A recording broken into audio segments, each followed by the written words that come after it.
नमस्कार दोस्तों, स्वागत है आप सभी का हमारे चैनल पर। आप देख रहे हैं नेक्स्ट 9 लाइव।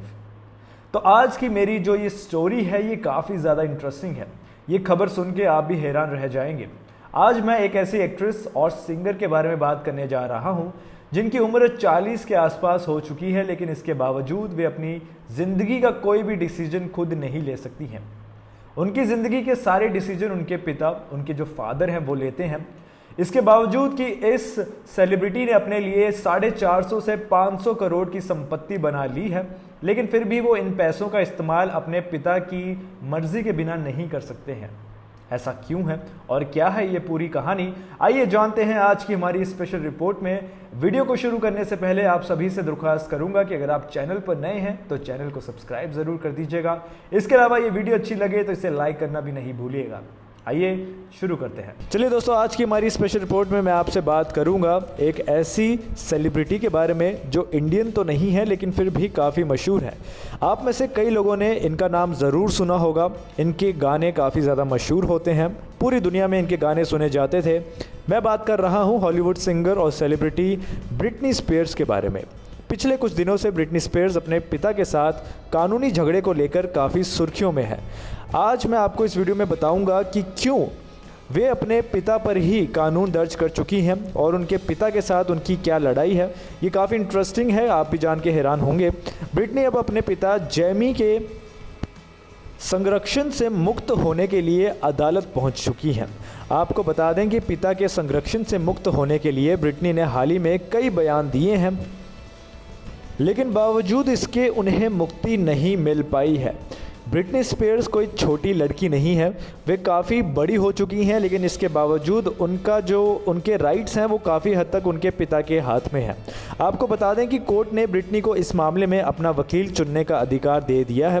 अब ब्रिटनी के नई वकील के ज़रिए ये याचिका पे लड़ाई होगी, जिसमें उन्होंने अपील की है कि उनके पिता को उनकी संपत्ति के कंजर्वेटर के तौर से हटा देना चाहिए। दोस्तों, आप में से कई लोग कंफ्यूज हो रहे होंगे कि मैं क्या बात कर रहा हूं और ये संरक्षण होना या कंजर्वेटर होना क्या होता है। तो आपको बता दें कि बाहर एक लॉ है जिसमें अगर आपका बच्चे की अगर मेंटल हेल्थ अच्छी नहीं है या बहुत नशीली दवाओं का सेवन करता है या उसकी ऐसी हरकतें हैं जिसके चलते वे सोसाइटी के लिए एक ख़तरा हो सकता है, तो उस केस में कोर्ट के मदद से पेरेंट्स जो हैं वो अपने बच्चों की कंजर्वेशन ले सकते हैं, यानी वो उनके कंजर्वेटर बन सकते हैं। इसके बाद जो भी बच्चा करता है, जो भी बच्चा कमाता है, वो सारा उनके पेरेंट्स के पास ही जाता है जो भी उनका कंजर्वेटर है। तो बस अब इसी के चलते ब्रिटनी स्पीयर्स अपने पिता के खिलाफ ही लड़ाई लड़ रही हैं और उन्हें अपना संरक्षक के रूप में वो अब नहीं चाहती हैं, और इसी के लिए ये सारा मसला उठा है। ब्रिटनी के नए वकील जब हुए हैं, उन्होंने लॉस एंजलिस की सुपीरियर कोर्ट में याचिका दायर कर कहा है कि उनके पिता को संरक्षक के रूप में अब हटाया जाना चाहिए, और इसी को लेकर ये सारा मसला अभी चल रहा है। दोस्तों, आपको जान के हैरानगी होगी कि ब्रिटनी के पिता पिछले 13 सालों से उनके संरक्षक हैं। हालांकि ब्रिटनी अब नहीं चाहती है कि उनके पिता उनके संरक्षक या कंजर्वेटर बने। ब्रिटनी 2014 से ही पिता के इस रोल से खुश नहीं थी। पिछले साल ब्रिटनी के वकील की एक अपील भी सामने आई थी। उन्होंने कहा था कि ब्रिटनी को अपने पिता से अब डर लगता है, जो करीब उनकी 450 करोड़ रुपए की संपत्ति के संरक्षक हैं।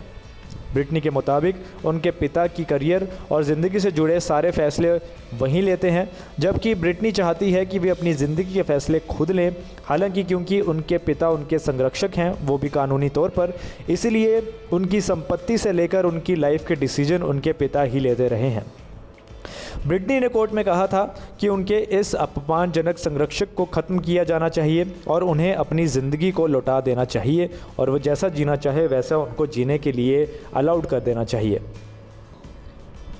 दोस्तों, आपको बताता हूँ कि ये सारी चीज़ें शुरू कब हुई थी। दरअसल ब्रिटनी मानसिक रूप से ठीक नहीं थी, ऐसा बताया जाता था।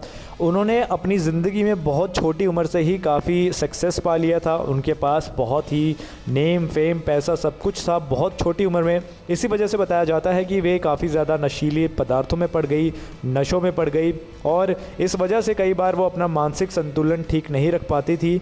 और इसी वजह से उनके पिता 2008 से कानूनी तौर पर उनकी देख रेख कर रहे हैं, उन्होंने इस चीज़ के लिए कोर्ट में लड़ाई लड़ी और उसके बाद कोर्ट ने उन्हें अलाउड कर दिया। ब्रिटनी के पिता जेमी के पास कानूनी अधिकार है जिसके चलते वे अपनी बेटी की ज़िंदगी से जुड़ा हर फैसला ले सकते हैं।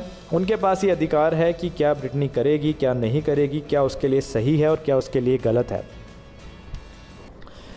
और इसी के चलते उनके पिता जो हैं वे उनकी लाइफ के पर्सनल डिसीजन भी ले सकते हैं। इसके अलावा वे फाइनेंशियल डिसीजंस भी ब्रिटनी की तरफ से लेंगे। दोस्तों आपको बता दें कि ब्रिटनी जो है वो एक बहुत बड़ी सक्सेसफुल पॉप स्टार रही हैं और इसी वजह से उनके पास 450-500 करोड़ की संपत्ति है। अब इस पूरी संपत्ति का जो दारोमदार है और इस पूरी संपत्ति की जो पावर है वो सारी उनके पिता के पास है और इसीलिए कोई भी फाइनेंशियल डिसीजन होता है उसमें इतने पैसे होने के बावजूद ब्रिटनी स्पीयर्स खुद कोई डिसीजन नहीं ले सकती हैं, जबकि ये उन्हीं के पैसे कमाए हुए हैं। लेकिन ये सारे डिसीजन उनके पिता ही ले सकते हैं क्योंकि कानून में ऐसा लिखा गया है। अब दोस्तों आपको मैं इस कानून के बारे में भी थोड़ा बता देता हूँ। दरअसल अमेरिका में ये एक तरह का कानून है जिसमें कोर्ट किसी भी ऐसे शख्स के लिए संरक्षक का चुनाव करती है जो मानसिक या शारीरिक रूप से खुद की देखभाल करने में सक्षम ना हो। अगर कोर्ट में ये लग जाए कि ये इंसान जो है ये अपनी देखभाल खुद नहीं कर सकता है तो उस केस में उस इंसान के लिए कोई संरक्षक ढूंढा जाता है, कोई कंजर्वेटर ढूंढा जाता है। इसी को कंजर्वेटिवशिप भी कहा जाता है। इस केस में फिर उस इंसान की ज़िंदगी से जुड़े हर बड़े फ़ैसले का जो दारोमदार होता है वो उसके संरक्षक पे ही होता है। ऐसा ज़्यादातर देखा जाता है उन लोगों के साथ जो काफ़ी ज़्यादा बुज़ुर्ग हो जाते हैं, वो लोग जो ज़्यादा मानसिक स्वास्थ्य किसी मानसिक समस्या से पीड़ित होते हैं या जिन्हें सिज़ोफ्रेनिया जैसी बीमारियाँ होती हैं। तो इन सारे केसेस में उनके लिए एक कंजर्वेटर चुनाव कर लिया जाता है और ब्रिटनी स्पीयर्स के केस में भी ऐसा ही हुआ है। ब्रिटनी स्पीयर्स पिछले कुछ सालों से काफ़ी ज़्यादा नशे करती थी, बहुत ज़्यादा ड्रग्स का इस्तेमाल करती थी और उन्होंने पब्लिकली भी कई सारी ऐसी हरकतें की हैं जिसकी बाद से कई लोगों को ये लगने लगा कि वे मानसिक रूप से सही नहीं हैं और इसी वजह से उनके पिताजी को उनका कंजर्वेटर बना दिया था। हालांकि अब ब्रिटनी जो है इसके ख़िलाफ़ लड़ाई लड़ रही हैं और उन्हें अपनी ज़िंदगी में आज़ादी चाहिए, उन्हें अपनी ज़िंदगी अपने हिसाब से जीनी है। दोस्तों आपको जान के हैरानगी होगी कि ब्रिटनी स्पीयर्स ऑलमोस्ट 40 इयर्स की हो चुकी हैं, यानी उनकी 40 साल उम्र हो चुकी है और अब वे अपनी ज़िंदगी अपने हिसाब से जीने की ख्वाहिश रखती हैं। तो दोस्तों ये थी आज की हमारी ख़ास रिपोर्ट। उम्मीद करता हूँ आपने हमारी आज की ये स्पेशल रिपोर्ट एंजॉय की होगी। ऐसी तमाम वीडियोस के लिए हमसे जुड़े रहिए। फ़िलहाल के लिए दीजिए इजाज़त, मिलेंगे आपसे अगली बार, तब तक के लिए नमस्कार।